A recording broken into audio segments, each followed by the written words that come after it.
macro perspective, when we think of the health and wellness space, it's grown in leaps and bounds. And it's grown in leaps and bounds for a lot of reasons. But one thing that I think is a very clear connection is post-pandemic, the kinds of health issues and concerns that people have had, number one. Number two, it's this growing frustration, even more of a realization that the traditional health system simply isn't working for most of us. I mean, let's back up a little bit. If you are able to pay for health insurance, then you can talk about health insurance, but that's another issue, right?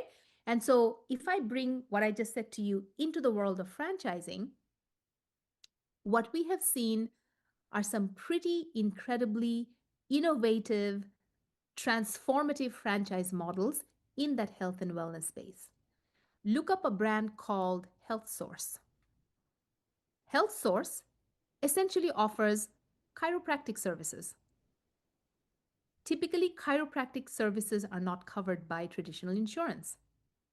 A lot of these, what we would call alternative therapeutic modalities, are not covered by traditional insurance.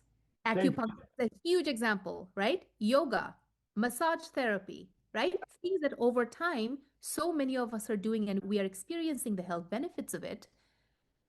Unless it is some drug manufactured by a huge pharmaceutical where we can really make the big bucks by having you and you and you and you be on it for the rest of your lives, we will cover that by insurance. But the other stuff, no, we are not willing to even have that consideration, right? So you have that space.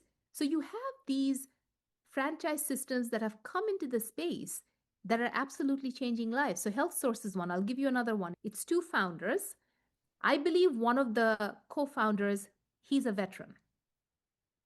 They create prosthetics, prosthetic limbs. They have brought the costs down to such an incredible level that you have to wonder, how in the hell are we so okay with getting ripped off by the traditional system? It's a clinic. They have these 3D printers that create these prosthetics, that create these limbs. There are certain licensure requirements that this particular brand requires. I met him about 2.5, 3 years ago. Dynamic gentleman, very quiet. When you look into his eyes, this is a man who's constantly thinking about how to innovate. And he said, look, there's a need. We have young children coming in here.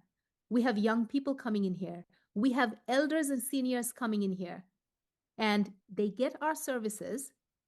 When they walk out of here, they're completely different human beings. So if we are ultimately not serving our end client, what the hell are we doing as business people? This is the question I always ask myself. If it does not create an appreciable change and transformation in your life, then what did I do? Then I have not been able to serve you to my best. So health and wellness, huge category. This is a new brand. It's an ultra longevity center using biohacking, using different alternative therapeutic modalities, bringing them all under one roof. My prediction would be it's going to continue to see huge growth.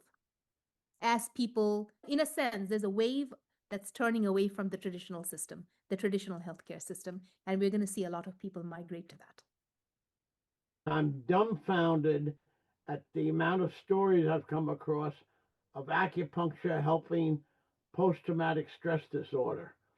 The DOD, the Army, and the Navy have acupuncturists on staff now practicing. It's out there. The VA has it.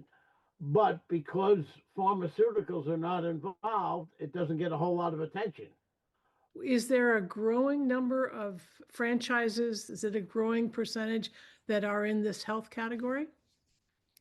Comparatively speaking with other industries, I would say it's a bigger category, but then so is home services. We've seen huge numbers of brands coming into the home services space.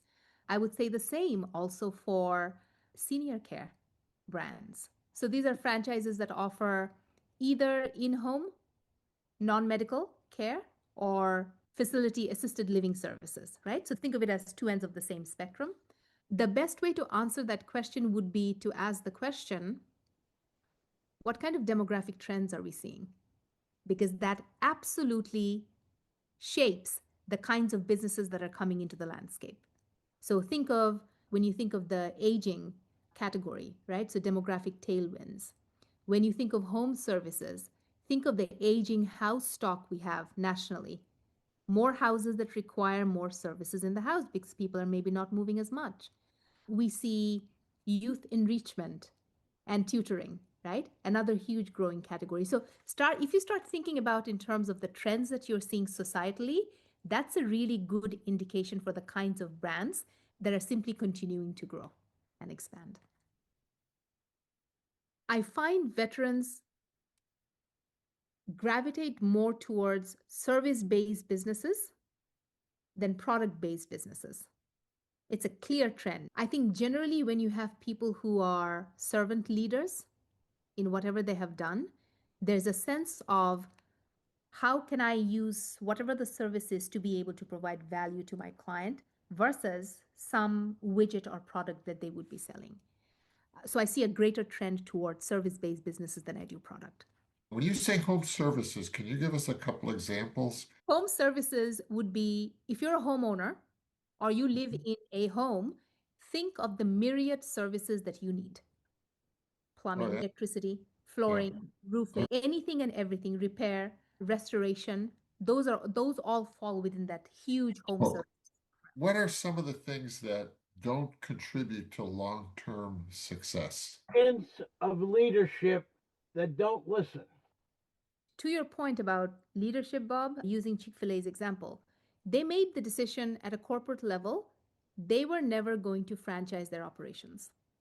So every Chick-fil-A location is corporately owned. So when it's an incredibly hard and competitive process to be chosen to be the manager of a location is a hugely competitive process.